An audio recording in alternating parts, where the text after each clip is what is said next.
Good evening, everybody, and welcome. I want to welcome everybody to the John F. Kennedy Jr. Forum. My name is Trey Grayson, and I'm the director of the Institute of Politics here at the Harvard Kennedy School. Tonight, in addition to our usual audience of students, undergraduate students, graduate students, community members, we're joined by a couple dozen newly elected mayors as part of a seminar that the IOP and the U.S. Conference of Mayors is putting on to help those mayors with their transition to office. And so I want to welcome especially some of the mayors who are here in the audience, not only to the JFK Junior Forum, but also to Harvard and to the Kennedy School. We're excited to have you. I want to begin with just some ground rules that we have here at the Kennedy School so we can have a successful event. Freedom of speech and civility are bedrock principles here at the John F. Kennedy Jr. Forum, at Harvard University, and in our democracy. So with that in mind, I ask all audience members to please refrain from interrupting any of our forum participants this evening. While I understand that some of us in the audience may have different opinions than some that are expressed on stage, I ask that everyone respect each panelist's right to speak his or her mind, as well as the audience's right to listen to tonight's panelists without interruption. We'll have time for question and answers after a few minutes of conversation up here on stage, and any questions and answers should be held to that time period, which is a mandatory feature of all forum events. Anybody who violates this policy or otherwise disrupts this event will be subject to being escorted from the venue by the Harvard University Police and may be subject to legal proceedings. But we're all going to follow tonight's rules, and we're going to add this to our long list of successful John F. Kennedy Jr. forums. So with that out of the way, I want to introduce our four panelists, and then we'll start some conversations. To my immediate left is Stephanie Rawlings-Blake, who became Baltimore's 49th mayor in February 2010. Previously, she served as the city council president for about 4 years and was first elected to the council at the age of 25, the youngest member ever to the Baltimore City Council. So we're pleased to have her with us. To her left, yeah, we can clap. Yeah. Mayor Nutter always says he's got Mayor Rawlings-Blake's back, and so there with the applause leading it, thank you. Mayor Michael Nutter is the 98th mayor of Philadelphia, Pennsylvania, taking office in January 2008. He served prior to his time on mayor for several terms on city council and has a number of initiatives that are pretty exciting, including a Green Works initiative. So we're pleased to have him. Mayor Nutter.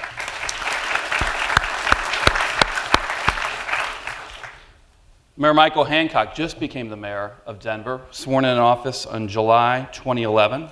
He also served on Denver City Council for a couple terms before being elected and was president of the Urban League for nearly 5 years. He actually became president of the Urban League at age 29, becoming the youngest such president in the country. So please join me in welcoming Mayor Hancock. And on my far left is my colleague from Kentucky, Louisville Mayor Greg Fischer, who took office on was elected to office in November 2010 as Louisville's 50th mayor. He's an entrepreneur, a businessman, and so holding political office for the first time, and succeeded the guy we called the mayor for life in Louisville, Jerry Abramson, who only seemed like he was mayor for life, but was mayor for like 20 of the previous 24 years. Mayor Fischer, glad to have you. We entitled tonight's forum Mayors on the Front Line.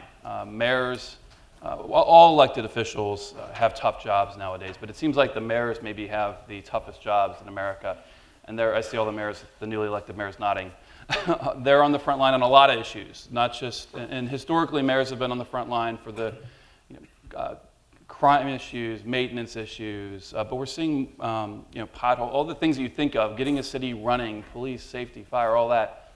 We're seeing, though, in the last couple of years, mayors taking the leadership in a lot of other issues, including education, because that's so important, and jobs, because we're in the middle of a deep recession. Tonight, we're going to ask each of the panelists to talk about things that they've had to deal with in their times as mayor. None of them have been mayor all that long, and they've had interesting tenures. Mayor Rawlings-Blake, who's right next to me, we'll start off with you. One of your priorities when you were on council, and then it continued when you became mayor, has been trying to reduce gun violence in Baltimore, and you have a couple of initiatives. Tell us a little bit about it, and how do you rate the success of those initiatives? Give it an A+. Give it an A+? All right. You just got reelected. Right. When I think about the possibilities for Baltimore, one of the things I see is a safer city. That is one of the goals, the priorities that I have in everything. I talk about better schools, safer streets, and stronger neighborhoods. And I was determined to make an impact when it came to violent crime in our city. We have lost far too many, and most of these are African American males, young African American males, senselessly on the streets of Baltimore. So we have a very focused strategy, and we've been successful. In my first year as mayor, we got the homicide rate down to the lowest it's been since 1985, when our esteemed former Mayor William Donald Schaefer, who we laid to rest this year, was mayor. So that's it was a long time ago, and we're at today, and I'm knocking on wood because the year's not over, but we're on track to be at least another 10%. Good. For that. And it's simple. We're focusing on the most violent offenders, and we are focusing our police efforts, adding more resources in the areas that have historically shown high violence, and working with our partners to make sure that we're tracking these individuals. So we have a gun registry. Mm-hmm. So if you're convicted of a gun crime, you're on the registry. The police know where you are. They go visit your house, and that's had the recidivism rate for arrests for gun crimes significantly reduced. I think it's about 3% for the individuals that are on the gun registry. So we're doing a few other things, but those are the main components of it. Great. Mayor Nutter, earlier in the year, there was a lot of national coverage about flash mobs in Philadelphia, which put you in a unique position having to deal with that type of crime, which is really unusual, maybe the first time we'd ever seen something like that. Tell us a little bit about that and how you handled that tough issue. We had some of this activity last year as well.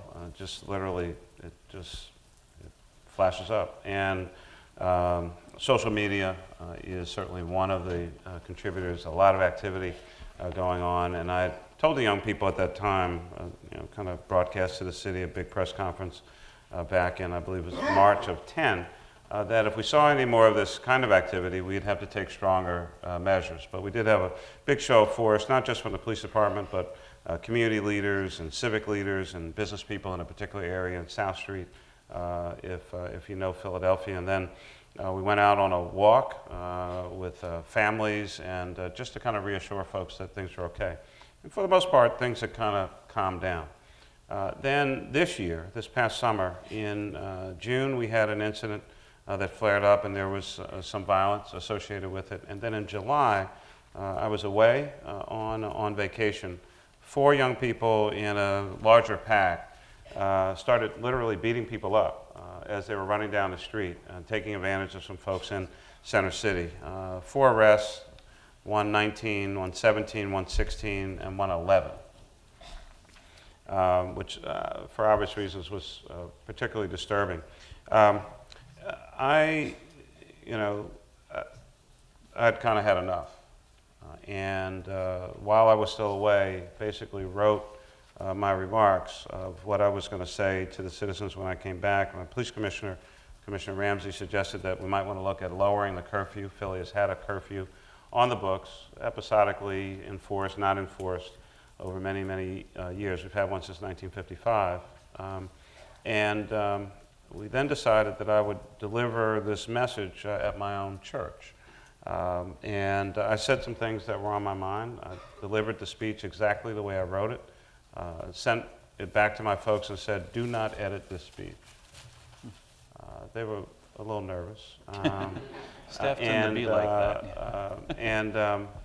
I thought that there were some things that needed to be said, and the next day we announced that we were in fact changing the curfew, but we didn't lead with that because that's not the solution. What was really the issue was how many programs and services did we have, and I actually stole a bit of an idea. A few of us were out in Los Angeles with Mayor Villaraigosa earlier this year, and they have a Saturday Night Lights program. They extended the hours at their rec centers and other facilities. And so I couldn't do what he did, but I knew that we could target 20 of our biggest centers. We did extend the hours. We had some dances and parties and bowling activities and roller skating events, but we did also come down really hard on the teens with the curfew. We also have a law that allows us to fine parents if their children violate a curfew. Many of our parents didn't know that, and I talked a lot in that speech at the church about parental responsibility. I was very, very serious about what I had to say.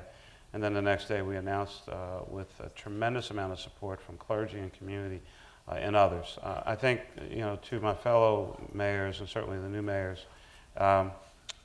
there will be moments where you will just really have to say what's on your mind and let people know that you're not messing around. And that was one of those moments, and I think the young people heard me, and parents did as well, and things have been relatively calm since then, but I'm pretty serious. Yeah, good. Moving on to Mayor Hancock. He just got elected, and we were talking at lunch. We sat at the same table, and he was telling us that one of his top priorities when he ran for mayor was to try to improve education in Denver. Mm-hmm. And one of the challenges in most American cities is that that's probably the biggest issue that voters care about. Mm-hmm. But it's hard for folks who aren't involved directly with the school system. Most cities, the mayors do not have an official role in education. It's indirect. But Mayor Hancock wants to make this one of his top priorities. I just wanted to know what are some of the ideas you have about doing that, and have you been able to, only been in office a few months, have you been able to make much progress in going beyond the bully, obviously using the bully pulpit, Sure. but doing more than that? Sure. I think that I don't want what Mayor Nutter just said to be lost, because I think it's very critical, not only on the issue of youth activities and youth violence, but also on this issue of education. And that is that as mayors and as elected leaders, we're expected to not only to serve and manage the city and manage it well, but also to lead. And one of the challenges of that is that you're oftentimes surrounded by people who are always trying to, they're going to massage the message, they're going to make sure the message is crisp and politically correct. And as leaders, we have instincts, and our instincts tell us this is how I would roll on this message, and this is how I would go. And often, Trey, on the issue of education, that's exactly how I came out of the box. I was in a town hall meeting of about 300 residents. I had just announced I was running for mayor, or I was on the verge of announcing in a very few short days that I was going to run for mayor. And the Denver school system was announcing a complete transformation or reform of some schools in a particular part of town. I happen to represent them on city council. And I sat in that room and I listened to people push back about wanting to transform these schools, understanding that these schools have been some of the worst performing schools in the city of Denver. And for the life of me as a father, I couldn't understand why we would push back on something that hasn't worked, and on an idea that was going to be innovative, bring in new programs, and give our young people an opportunity. And I stood up in that meeting, and I made it very clear that I could care less whether they ever voted for me again. But tonight I needed them to stand in the gap for the children of Denver and to make the very difficult decision to try something new.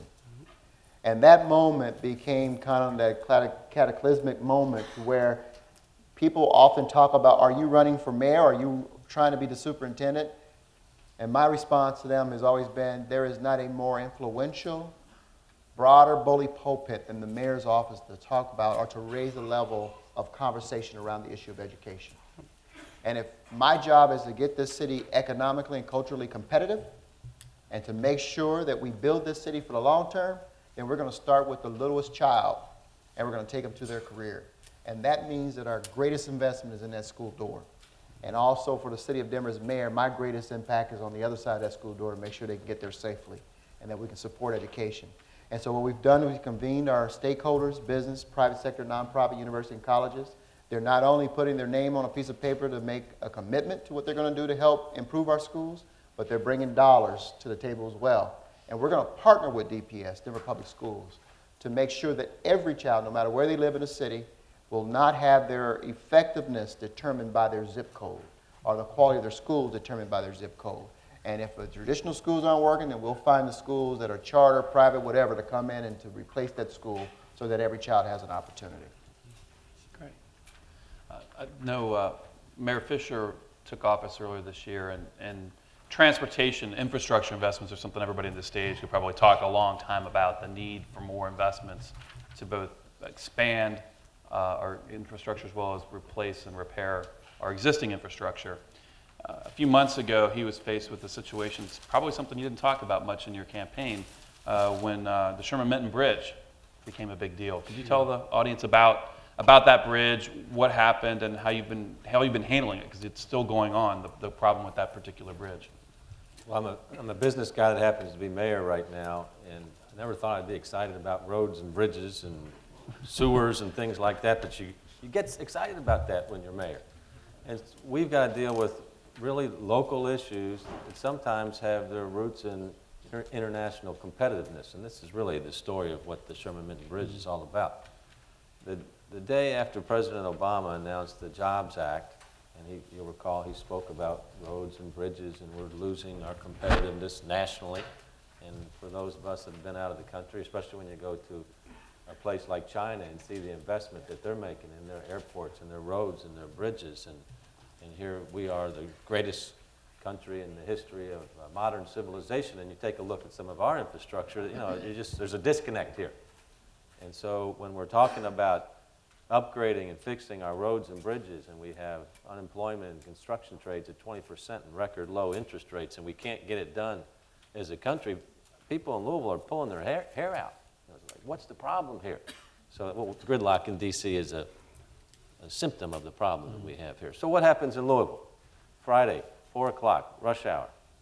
The governor of Indiana, so in Ohio River is between Indiana and Kentucky. A stress fracture is identified on the bridge. Got to close the bridge down. There's 2 interstate highways and 1 local access bridge. Louisville's 60% of the country is within a day ride, so 3 interstates converge there. It's a big deal in terms of getting out and about. So when you close an interstate bridge like that, it is major dislocation and disruption to people, the economy, and everything else. And yet we're having this argument that we can't upgrade our infrastructure. So we'll get it fixed in about 6 months. So in March it'll be open again. People have kind of recalibrated themselves. But I say we're one bridge away. If another bridge went down, we'd basically be back into the 1800s in terms of cross-river mobility on a major interstate system that goes through our country. So one question is, what's wrong with our country now? That we have this screaming need for jobs and the screaming need to upgrade our infrastructure. It's not like these things that are happening in other countries are a mystery to us. We see them real time by just looking on our PDAs. So we're losing our competitiveness. We need jobs. We've got exhibit A, B, C, all the way to Z times 1,000 all over the country right now. So that's one issue. The second issue is we have one of the largest infrastructure projects in the country that hopefully is going to start in about a year. It's called the Ohio River Bridges Project. 2 new bridges going across the Ohio River, so it will add 2 to the 3 that we have, and it's just essential for our economic competitiveness. Started off as a $4 billion project. We value engineered it down. It's the 2 governors, Governor of Kentucky, Indiana, and myself are the key decision makers on that. So it's only a $3 billion project now. But the question is, how do you pay for these major infrastructure projects now? So back in the day, Washington, D.C. would stroke the big check for the most part. And as we all know, that's not the way the world is right now. So in this age now where we have aging infrastructure in our country and the need for jobs, how are we going to pay for this stuff? That's a critical question to all of us. In this particular case, about a third will be tolls, a third will be from the state of Indiana, and a third from Kentucky as well, if it all works out the way it's supposed to. But these are very complicated projects, environmental impacts, economic impacts, et cetera. They're not easy. So how do you get it done in an era when there's no money, when we got to have the jobs? One theme that's occurred over the last couple of months, which has really affected all cities, even affected our campus, is the occupation movement. And I wanted to ask all of you about how that has impacted your city and how you've gone through about making the decisions on how to handle it. We were talking back in the green room about, you were kind of all sharing stories about it. Why don't we start here with Rawlings-Blake? What kind of occupation movement is in Baltimore? How long's it been there? How big's it been? We've had a movement for about 2 months. and we've had the population go up and down. Sometimes it's over 100, sometimes it's around 40, 50, 60 people. They've set up tents, and they have a General Assembly meeting every day, and it's been, for the most part, peaceful. There have been some things that have caused concern. When we had a few incidents where we got the notion that they were trying to suppress incidents of reporting crime, that that things would happen in the area, and they were suggesting to people in the encampment that they not tell the police about it, and that's not going to fly. We just, for me, I just want to make sure that that if we have vulnerable populations in the city. I'm talking about people who are suffering. And it's right downtown. Yeah, and right it's a in public smack, space, right? Yes, public space, right smack in the middle of downtown. People that are suffering from mental illness or homelessness that have, some have joined that movement, that we do everything we can to bring services so people know what is available to help. So, you know, we have encouraged them to remove the tents. We've been patient because, you know, there's no argument about the things that they stand for. I think everyone in the city, you know, we have a city like many that's struggling. Mm-hmm. So we're not saying that there is economic equality in the country. There's no argument. We all agree that we need more jobs, more opportunities for young people. There's no argument. So what do we do? You know, what do we do next? You know, we see that everyone agrees that there's a right to free speech that must be protected, but after that, there's work that needs to be done. So hopefully, in Baltimore, we'll get there. Yeah, Mayor Nutter, how have you balanced the freedom of speech Yeah. and the importance of the issues with public safety? Sure. And in your case, economic development, because there's a unique angle Yeah. to Philadelphia. Occupy came to Philadelphia, their leaders, or some representatives, rather. I met with them on October 5th. They came to Philadelphia on October 6th. They said that they wanted to exercise their free speech rights. They wanted to talk about serious issues, and I said, as long as you operate within the law, that you're not violent, that you're not destroying property, et cetera, we'll be able to get along.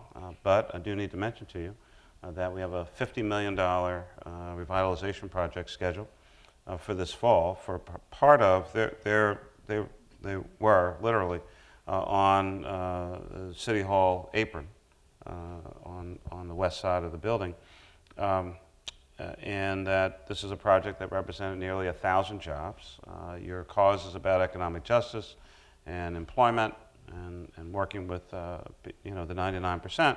Well, this is a project for the 99%, built by the 99%. And there will come a time. We had a permit, and the permit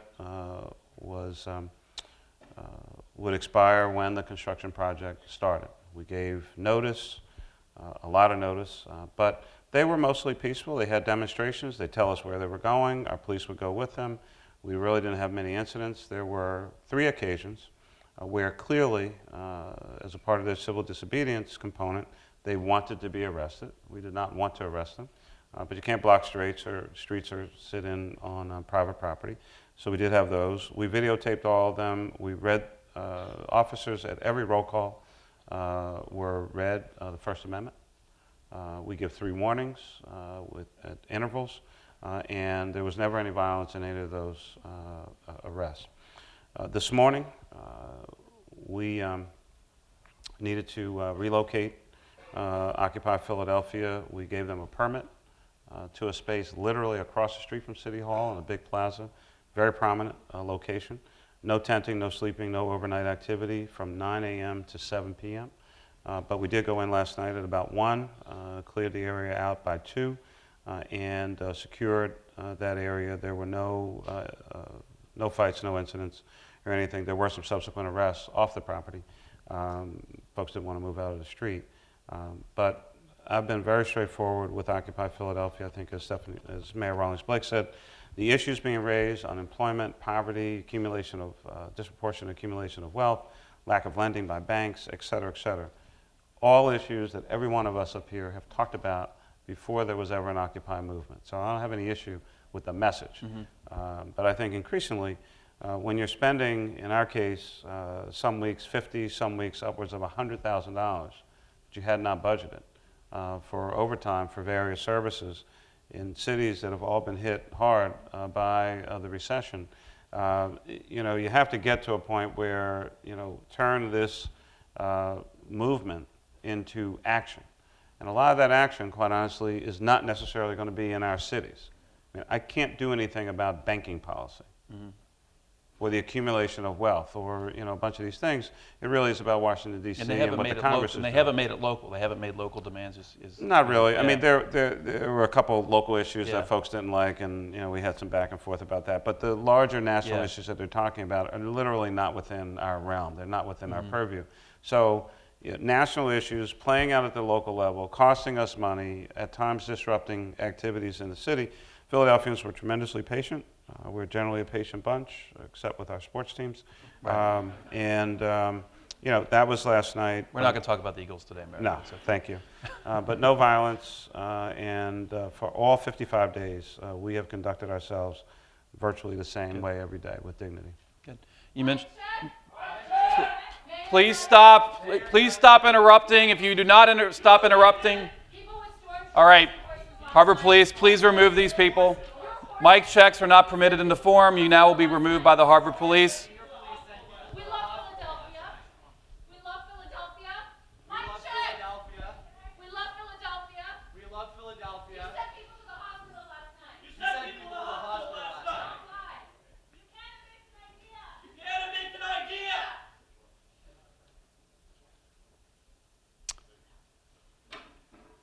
All right. Well, now we're going to have a conversation with the folks who respect the rules. We all love Philadelphia, though. And nobody loves Philadelphia more than the mayor. Mayor Hancock, I was reading today on the internet. Y'all just did a tabulation of the costs incurred to date, and it was staggering.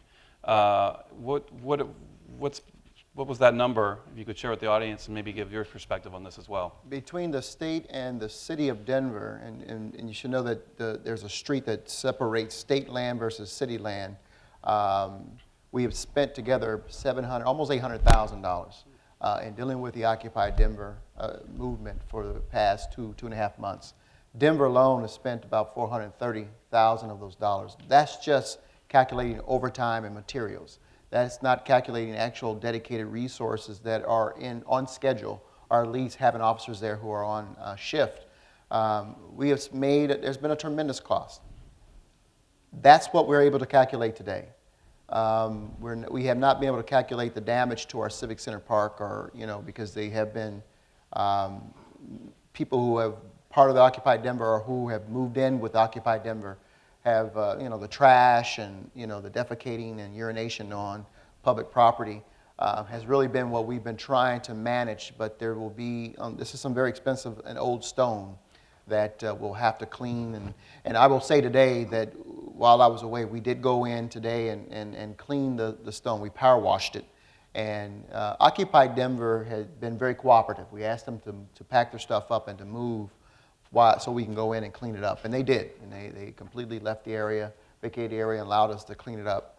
And they, for the most part, have complied with our laws, Mayor Nutter, to the same point. No camping, do not erect tents. And like Philadelphia and other cities across this country, Denver has said, we will honor your First Amendment right to free speech and to assemble.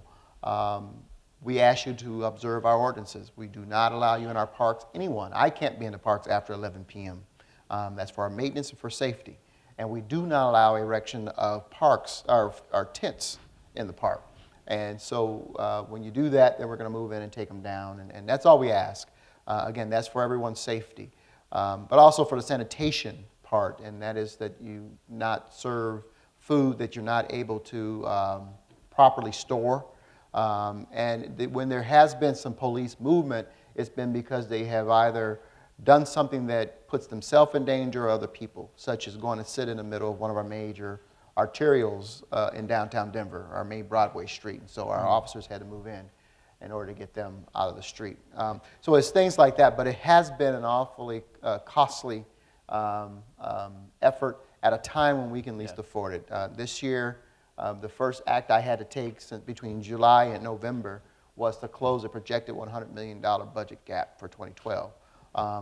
We have challenged cities, and we are spending resources that we simply don't have to manage this movement. Yeah, and you can't afford to have another million, hole you got to Absolutely. fill. Mayor, I bet you could be in the park after 11 o'clock. Don't get me in trouble. Yeah. Mayor Fischer, you were telling me off stage, you just had to move the occupation. We moved it from across City Hall to another location just because we Yeah. had some holiday activities Put up a taking Christmas place tree, right? there. Yeah. Right. So public safety and public health, if they're followed, we've been in an accommodation mode with our folks. Louisville is known as a great city of hospitality and compassion. And some of the Occupy folks came to my last public forum. I have a monthly forum to talk to me there. And they said their goal was to set the model for discourse and show the rest of the world how we could do this. Now, that being said, the demands are unclear, as we've all said up there. I mean, I think the bigger issue that we're all real sympathetic with here is that people just don't know what to do. Where do I get a job? Why is unemployment so high? What's our hope for the future? I mean, this is what's being played out at the beginning of the movement, I think. I think, Mayor, you said, there's been some anarchists that are coming in. They're trying to use this as a platform for their own message. But it's a commentary on where our country is right now, and a commentary, again, I'll take it back to the infrastructure paralysis that I talked about before, the paralysis that we see in D.C. right now that leads to 9%, 12% unemployment in some cities. Sure, Mayor. For the rest of the listening audience, there was one individual who did have to go to the hospital last night. One of our police horses stepped on her foot and injured a couple of her toes. She was taken to the hospital. It's the only person who ended up in the hospital last night as a result of the relocation. I just wanted you to know that. Now's the time. Is this mic check thing? Is that mic check? Is that part of your brand in the city? Or is that The new? mic check's the way they Mic do check is things. Occupy engagement. Gotcha.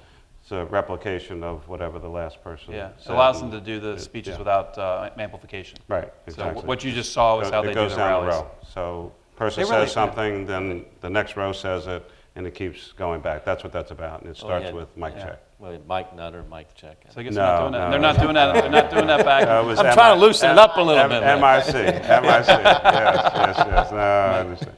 Thank you so much. It's a good, see, people in Louisville are friendly and Yeah. commenting on that. Now's the time we want to invite our audience members to participate in the conversation. So we have 4 microphones, 2 on the floor, 2 on the stairs on the way up. We'll try to get through as many of the questions as we can. One of the things that will help us get through so many questions will be if the questioners follow the following format. 1, identify yourself and your affiliation. 2, keep your question short and that it actually is a question that ends in a question mark. And that does not contain a speech in between your identification and the question mark. We'll start right here with the gentleman in the green shirt. John Trumpor, Harvard Law School. My question's mainly for the mayor of Baltimore. When you started your presentation, you stressed how in Baltimore the homicide rate is at the lowest since 1985. But I've noticed there's a lot of unhappiness with you among police, fire, and some of the public safety workers, especially over the issue of pensions. They say they've offered you over $70 million in concessions. I think the city has to close a $120 million gap for public employees.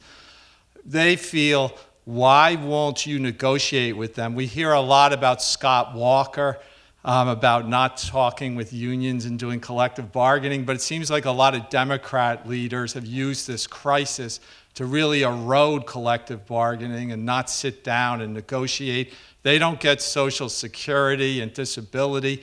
So yes, I'd like to ask about why won't you negotiate with I negotiated public with employees? the fire and police and asked them to sit at the table as we work through the fire and police pension system. The issue isn't whether I negotiated. The issue is they didn't like the answer.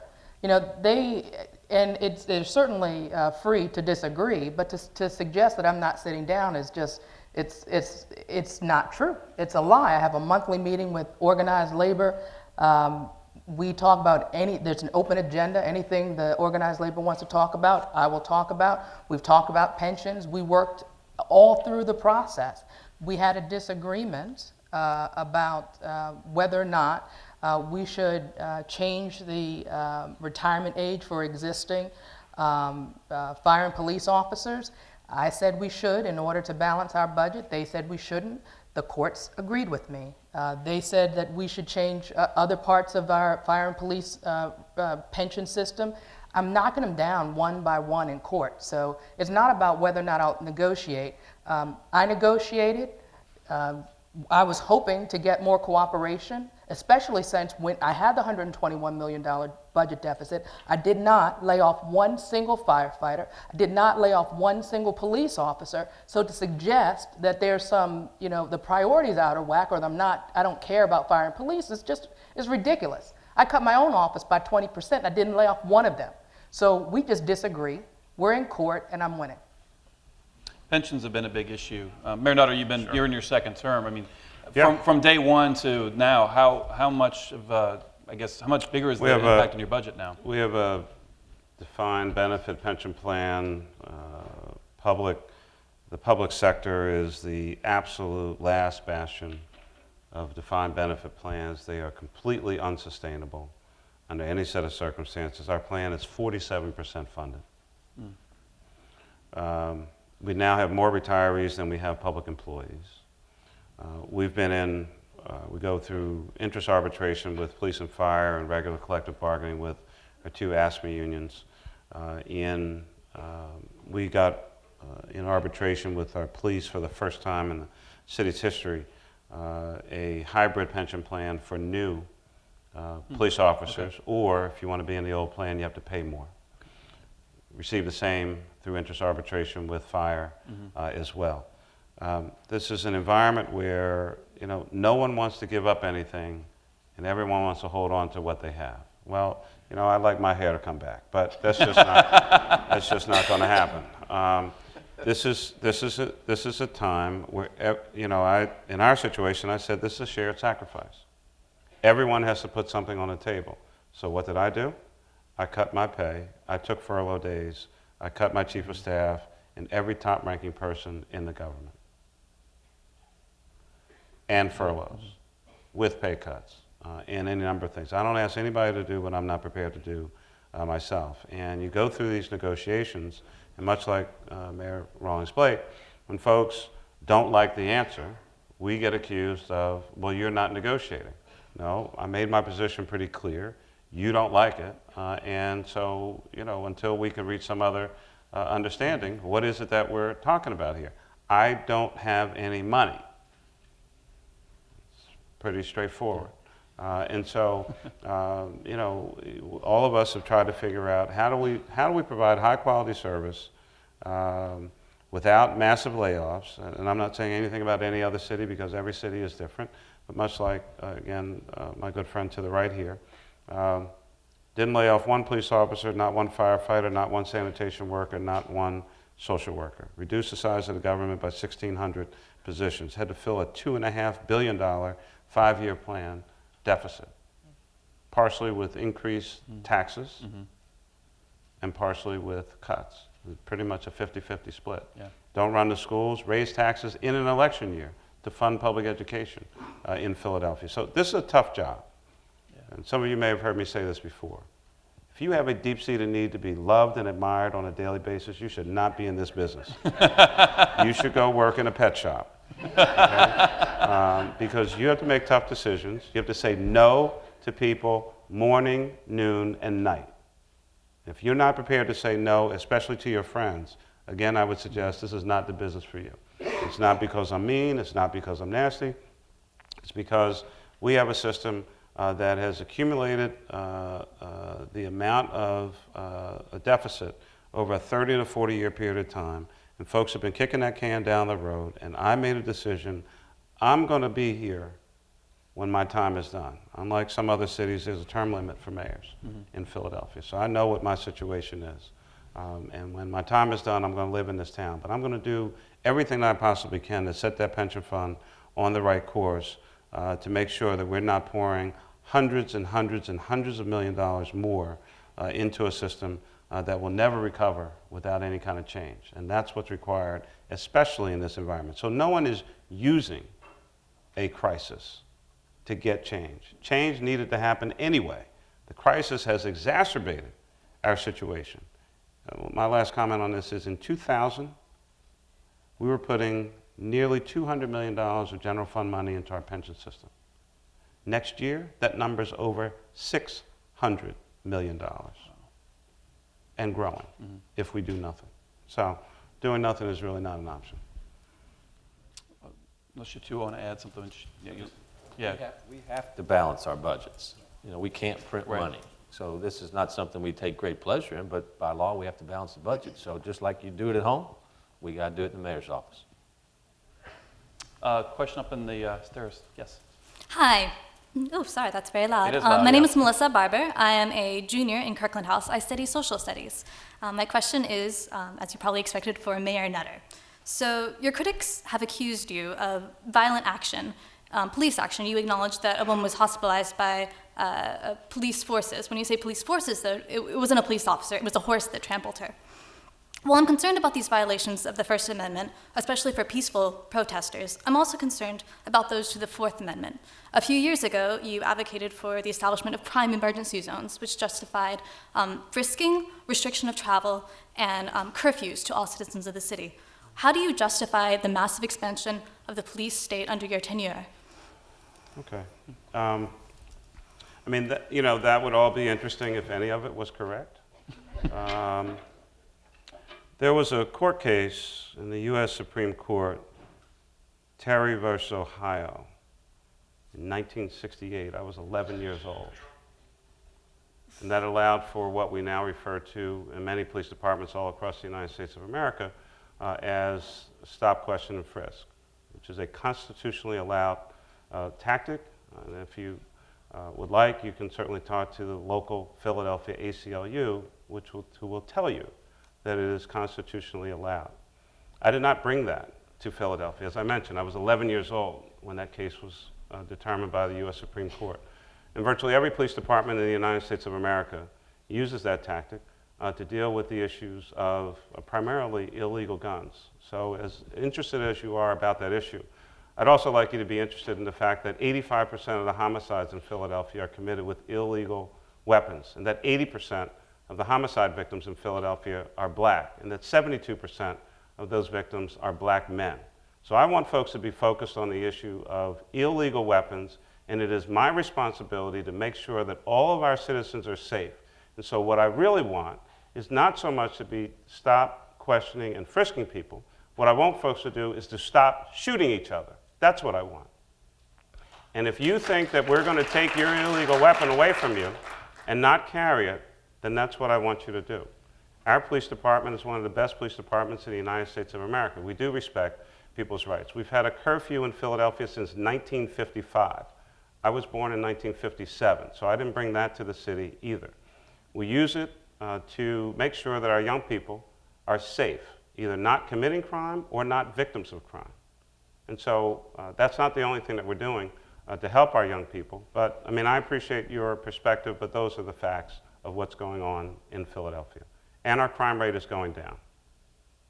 Thanks. I'd like to encourage the audience to check about the outcome of that court case, as it was not resolved as cleanly as you alleged. Let's see, nobody's at that mic, so we'll come down here. Thank you, Mayor. Hello? Yeah, just keep talking. They'll All put right. it on. Well, okay, there it is. 5 years ago this month. And you identify? Oh, yeah, my name's Austin King. I'm an MPP1 here at the Kennedy School. I used to be a municipal official in Wisconsin. And 5 years ago this month, I was in San Francisco helping on a campaign that brought San Francisco up to the standard of the rest of the world with regard to paid sick days. Guarantees every worker the right to earn paid sick leave so that they don't have to make this terrible choice when they get sick, but whether to lose pay or go to work sick or send their kids to school sick, get other people sick. It's been working great. San Francisco's had higher growth rate than any of the counties surrounding San Francisco. The ordinance has been replicated in Washington now, the city of Milwaukee, where it's on hold with the court case, and the state of Connecticut just adopted it too. I think it's pretty exciting. But Mayors Nutter and Hancock, you guys have spent a lot of capital fighting against similar proposals. What do you say to sick people? What should they do?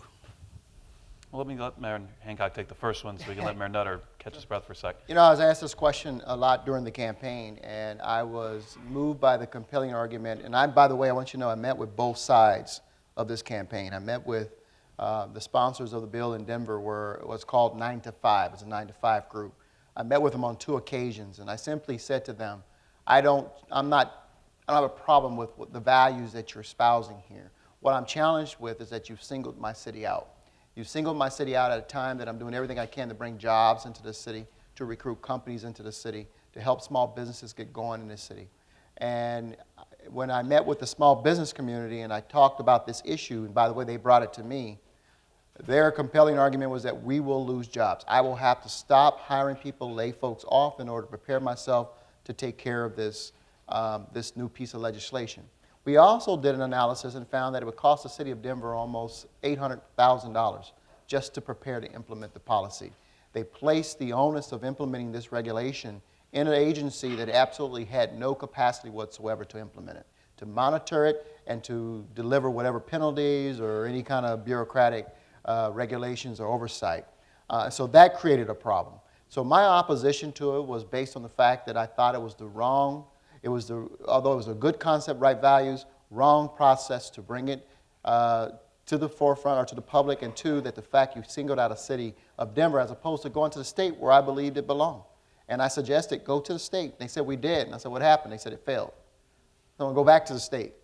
Let the state deal with this issue and not single this city out, the capital city of the state, while we're trying to do everything we can to remain competitive economically.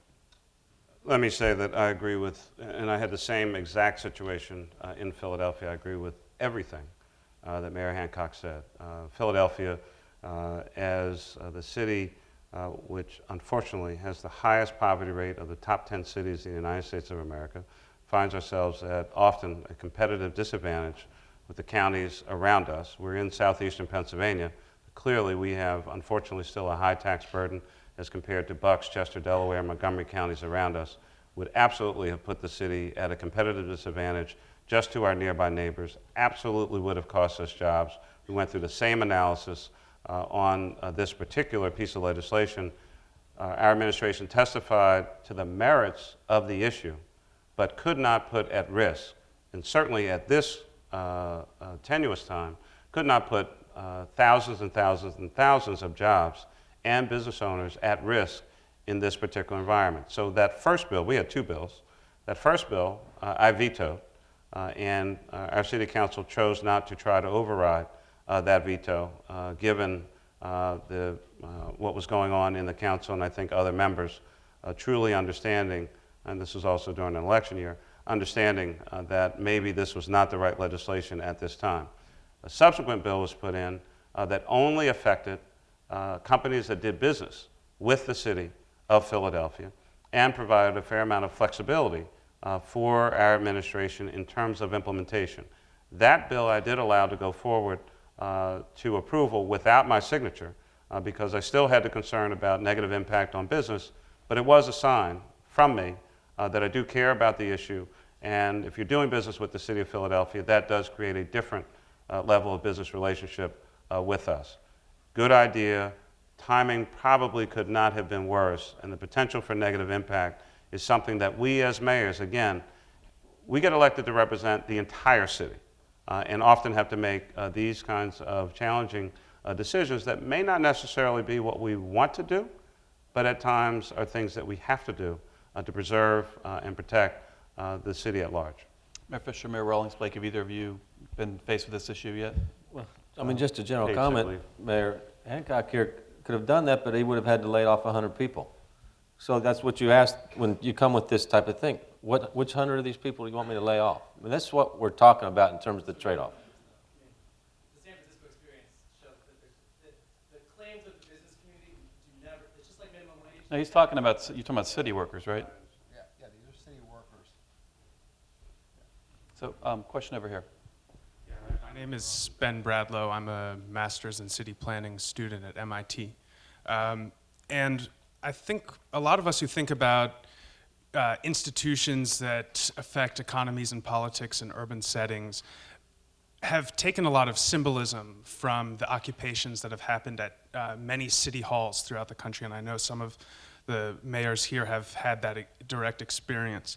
And the kind of symbolism that I see is that there's a specific sense of economic inequality, but there's also a sense of a lack of political participation.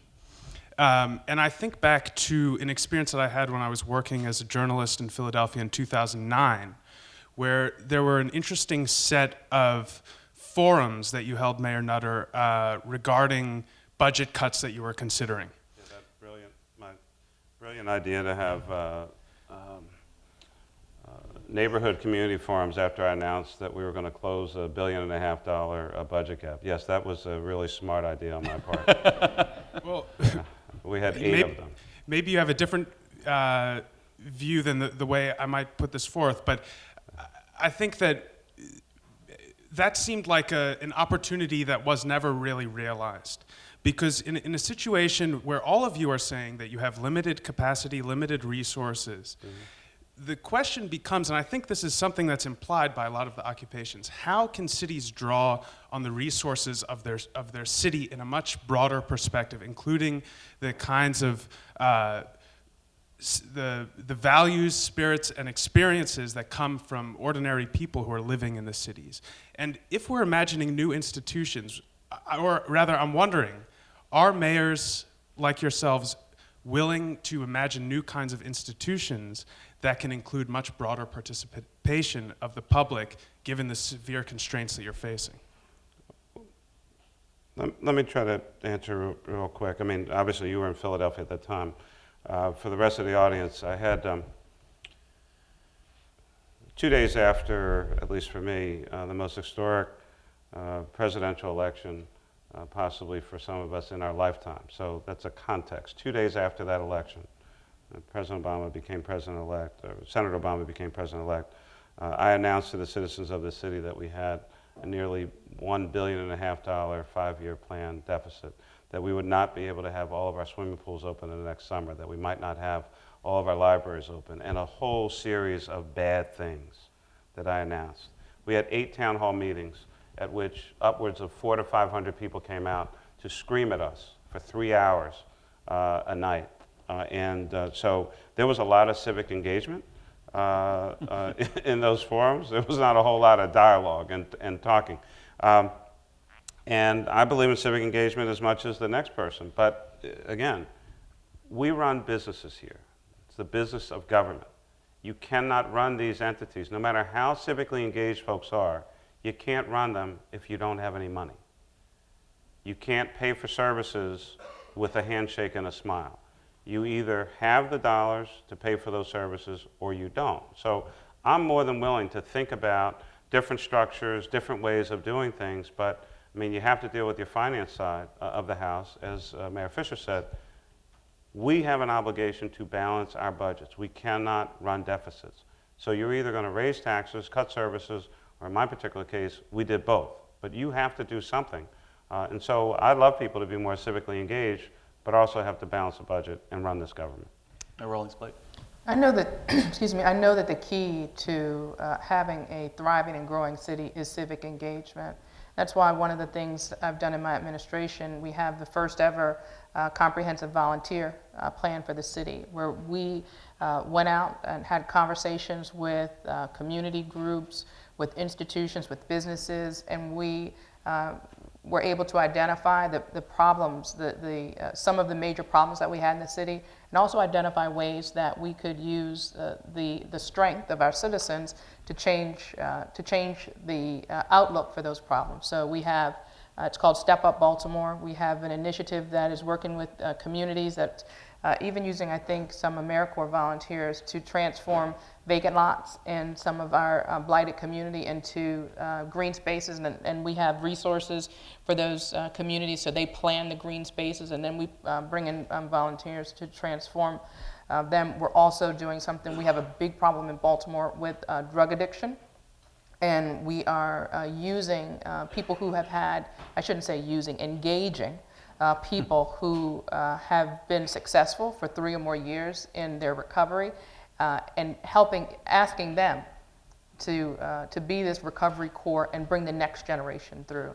Because someone who has been successful in recovery can speak to someone who is in the struggle in a way that most of us can't, and because they have actually walked in their shoes. And that was one of the most moving graduations that I've attended, when we had our first graduation of the trained recovery core members, because they could see that while they were once considered a scourge, a blight, a second-class citizen in our city, now we're looking at them as assets, and a group of people that can help us turn this thing around when it comes to drug addiction in the city. So those are just two more initiatives in the Step Up Baltimore plan. But I do agree that we need to think about how we can engage with citizens in a way that has transformational impact in our city.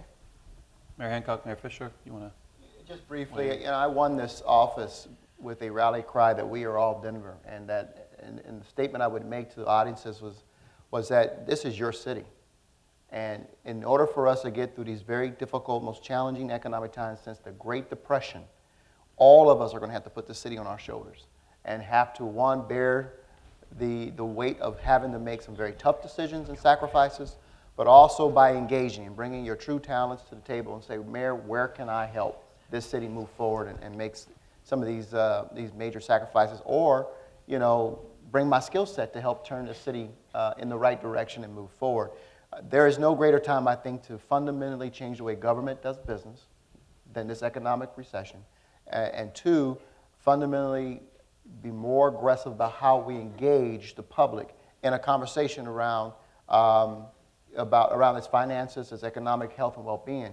But let me just say this: people still expect, I elected you to lead, and there's going to be a time when, and we all experience this. This is one of the most lonely jobs I've ever had, where I'm in that office and I have to make a decision and no one else can make it for me. I used to love it at City Council. I let somebody else make it. I'm going to defer to you and let you make this decision. But as mayor, there's no one else I can turn to. I can turn to all my advisors, but they're looking at me going, but this is your call, Mayor.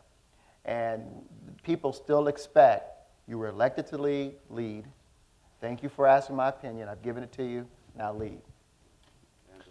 There's two things real quickly. One is we're just in an unprecedented stage in the world in terms of the amount of data that's available, and just more and more coming on. So we're opening up our data to the public so that apps are being developed using our data. Next weekend we're having a transportation camp where people that are interested in transportation are coming together, looking at all the data, creating some mobile apps for that, so you can do that on the technical side. The 3 pillars of our administration are lifelong learning, a healthier city, and an even more compassionate city. And people think it's funny to hear an elected official talk about compassion. But the point is, we don't have all the money in the world to take care of all our problems. Hopefully, we can help each other. Friends can help friends, strangers can help strangers, and we do that through community service. We had 8,000 people 3 weeks ago doing community service throughout the city, sometimes people for the first time. So we've got to try to engage people in the head. I guess you could say we're doing that with open data. We try to engage them through their heart with service. We're going to have time for one more question. We'll take it from the floor here. I apologize to the other folks who were standing in line. We just don't have time. Okay. Joan Byron in the mid-career MPA program here at the Kennedy School. Not meaning this to be a softball question at all, but... Softballs are okay. Okay. But I mean, going back several years in New York, we were hearing about visionary things that Philadelphia was doing in the area of greening its infrastructure. And I'm asking Mayor Nutter and the other mayors as well, where in this fiscal environment that we now live in have you been able to kind of continue to advance a vision about sustainability, and where has that just had to be put on hold? Yeah, I'll be quick. I think one of the things that people have been talking about for a long time is recycling in Philadelphia. Abysmal rates. Our city had, when I came in office, a little less than 6%. It was every other week. We had like numbers 1 and 2. No one could ever keep track of the schedule, including myself. My neighbor, happened to be a rabbi, was what I refer to as a religious recycler. And so I just looked out my window every other week to see if Henry put his recycling out, I put mine out. I could never keep track of the recycling schedule, and I wanted to do it. We went to weekly, single stream, numbers 1 to 7. We're now at nearly 20% recycling in Philadelphia. When I came into office, we had to pay companies $35 a ton to take our recycling. Now they pay us $65 a ton to take it. And my only point about any of this is not just about, you know, kind of being green and hugging trees and all this other stuff, which is cool. It's about jobs. Because when that recycling company has that much product and they're paying us for it, they're putting more people to work, they're investing in their plant, and more people are getting more jobs in sustainability and the green economy in Philly because we're investing in that area. And so we're changing our zoning code finally after 50 years, putting sustainability standards as a part of that. The green economy is about jobs, and that's what we really have to stay focused on a regular basis, and that's our goal. Rawlings-Blake. One of the things that I admired when I recently visited Philadelphia was their use of, creative use of green space. So if there was a community, a kid's playground in a community, there would be a, whatever that strip you call it, a green grass, but it would be for treatment, for water filtration. For stormwater management. There you go. So I was very impressed with that. So one of the things that we're looking at in Baltimore is how to steal your idea and take it on a bigger level, because we have a big problem in Baltimore with vacant homes. So the idea that we've been batting around with my senior team is, how can we deal with EPA regulations for stormwater management? How can we create vibrant green spaces? And instead of having these tracts of vacant homes, turn it into a community that all faces a wonderful park, and really you get multiple benefits out of transforming these spaces. So I'm stealing your it's not the first thing. It's available. But we're looking to do more of that, because I think as the mayors have said, in lean times, you have to figure out how to do more with less. And I think this is just another example. We've done a lot of the same things in Denver. We have new zoning code that allows us to, not zoning code, but more permitting policies with regards to our building standards. Every public building built now is LEED certified in Denver. But let me just tell you, one thing I'll add is that our airport now has 2 solar farms, which is very exciting, and they're not paid for by the airport. They're actually paid to lease space to these solar farms, and they also make money on the upside when they resell some of this electricity back to our utility company. And so we have 53 square miles around our airport, so we have a lot of space to do this. And companies are negotiating with the airport almost on a regular basis to get some of the space to put some solar panels. Mayor Fisher, I'll will you have just the last add word? a little twist to it. Louisville's got a dynamic urban agriculture scene, a tremendous local food scene, so that has all kinds of benefits besides being green in terms of a healthy city, sustainable city. So, and just the last point, the private sector, business now knows being green is good for business, and the cost difference is narrowed tremendously, so I'm very optimistic about the future. Well, tonight we've heard from 4 great leaders who've been on the front lines trying to make their cities an even better place to live, and we appreciate their sharing their evening with us to talk about these issues. And so thank you for a great evening.